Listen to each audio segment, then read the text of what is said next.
You've been told the next global conflict will be about oil, gold, or rare minerals. But what if that's completely wrong? What if the real prize of the future is quietly sitting in a country almost no one sees as a superpower? Look at Canada again. Not the maple syrup, not the hockey, not the polite neighbor stereotype. Look deeper, because beneath that calm exterior lies something so valuable, so essential to human survival, that it could reshape the world order, and almost nobody is paying attention. Why does a nation with barely 38 million people control a resource billions will soon fight for? And why isn't anyone talking about it? By the end of this video, you won't see Canada, or the future, the same way again. Canada sits on 20% of the world's fresh water. It is a stunning figure for a nation of just 38 million people, a population smaller than that of California, while the average person on Earth has access to roughly 1,200 cubic meters of water. Every Canadian theoretically sits on a stockpile of over 80,000.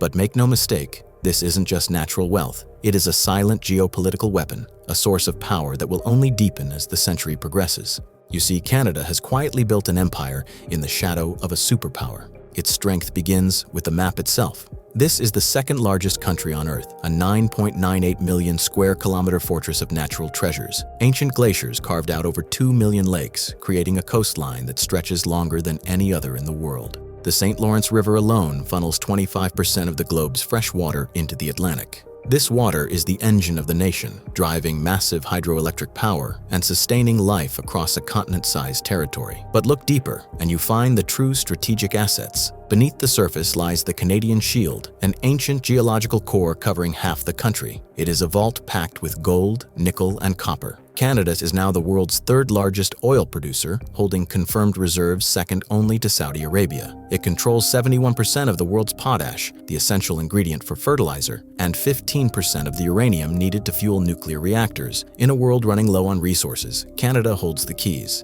Crucially, Ottawa avoided the trap that destroys most resource-rich nations. It dodged the resource curse. Instead of stagnation, Canada built a diverse economy where services make up 70% of the GDP. Its banking sector stood firm without government bailouts during the 2008 financial collapse, proving a stability that attracts foreign investment while others falter. Canada isn't just a friendly neighbor, it is a calculated economic force armed with the resources the future demands. This stability acts as a magnet for foreign investment, signaling to the world that the Canadian economy is a safe harbor. But do not mistake stability for stagnation. Canada possesses a deep history of innovation, from the invention of insulin and the pacemaker to the telephone. Today, that legacy continues in the digital realm. Led by pioneers like Geoffrey Hinton, the nation has become a primary node in the global artificial intelligence network, while companies like Shopify and BlackBerry demonstrate an ability to carve out space in crowded global markets. Yet, Ottawa has not turned its back on the industries that built it. It remains a titan of agriculture, exporting massive quantities of wheat and canola, while Bombardier keeps the aerospace sector competitive. The economic backbone, however, is the border. Every single day, nearly $2 billion in goods and services crosses into the United States. The strategy here is diversification. Waterloo has emerged as a global center for quantum technology, and the video game industry is now the third largest on Earth. Canada is shedding the label of a resource economy and transforming into a knowledge economy. The fuel for this transition is human capital. Through the Express Entry system, Ottawa cherry-picks talent, bringing in 400,000 skilled immigrants annually. Today, 22% of the population was born abroad, the highest rate in the developed world. With over 60% of adults holding post-secondary education and universities attracting 800,000 international students, Canada is aggressively securing the one resource that matters most in the modern age: brainpower. This creates a feedback loop, making the country a global hub for research and education. But the glue holding it all together is identity. Hockey is more than a sport here. It is a shared language that unites a fractured culture. And unlike the American melting pot, Canada adopted official multiculturalism in 1971, choosing diversity over assimilation. The result? Toronto and Vancouver are now some of the most culturally mixed cities on Earth. Add in universal healthcare and safe streets, and you have a magnet for the world's talent. On the global stage, Canada plays a specific role: quiet diplomacy. They don't shout, they mediate. Canadian soldiers have served in over 200 UN peacekeeping missions, more than any other nation. This tradition of the trustworthy mediator goes back to Lester Pearson winning the Nobel Peace Prize for solving the Suez Crisis. But there is a shadow looming over this success. Living next to the United States means constantly fighting for attention and independence. And now, the physical ground is shifting.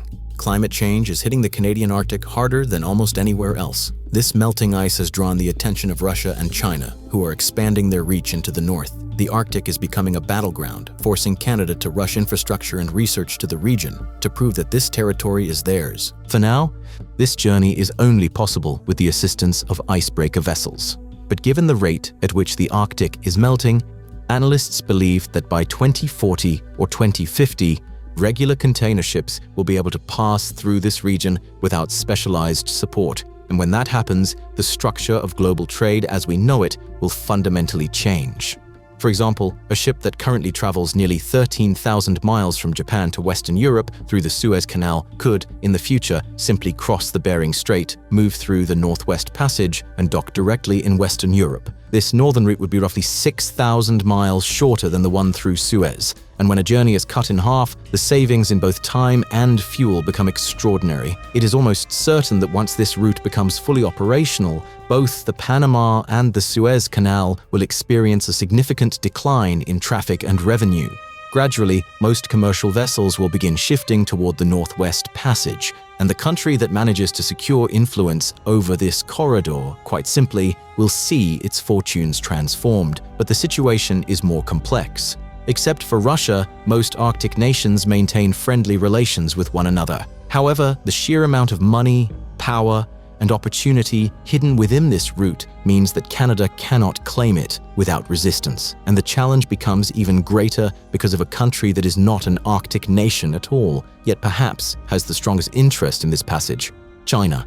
China's entire economic engine is driven by manufacturing exports. These exports pass through the Strait of Malacca into the Indian Ocean and then through the Suez Canal before reaching Western Europe. It is a long and vulnerable route with 3 major choke points. If even one of these is disrupted, China's economy faces immediate risk. This is why, for China, delivering goods to Europe through the Northwest Passage is almost an ideal scenario. Beijing has been working aggressively to position itself within the broader Arctic framework. In 2018, Chinese officials declared China to be a near-Arctic state. In 2023, China sent its first domestically built icebreaker on an Arctic exploration mission. And while China publicly states that it will respect international law in Arctic waters, it is widely understood that a route with such immense strategic value cannot be governed by diplomacy alone. Yet the future looks incredibly bright for the quiet giant. As freshwater becomes scarce for 5 billion people by 2050, Canada's water reserves will become the most valuable asset on the planet, the oil of the 21st century. They are already the second largest producer of hydroelectricity and are sitting on the rare minerals needed to power the green transition. In a cruel twist of irony, a warming world might actually lift Canada up. The frozen north will become farmable, and melting ice will open shipping superhighways that slash global transit costs. The resources are there, and soon they will be easier than ever to reach. But the challenges are real. When you build an economy on selling things you dig out of the ground, you are vulnerable. One swing in global commodity prices, and the economy feels the hit. And inside the borders, the clock is ticking. The population is aging, and that famous universal healthcare system is beginning to buckle under the strain. They are trying to walk a tightrope, growing the economy while protecting the very environment that makes the country unique. But the biggest test isn't economic, it's moral. Canada is currently wrestling with its own history, specifically the need for reconciliation with Indigenous peoples. It is a painful process of acknowledging past injustices to build a fairer future. If they can actually get this right, they won't just be a rich country. They will become a global model for justice and human rights. So, what are we looking at here? Canada offers a unique blueprint for the 21st century. It is a rare experiment that combines raw, natural wealth with advanced industry and massive cultural diversity with social stability. It combines economic muscle with quiet diplomacy. And ultimately, it proves something we often forget. Real power doesn't always have to shout. Sometimes real power is calm, it is steady, and it is built for the long term.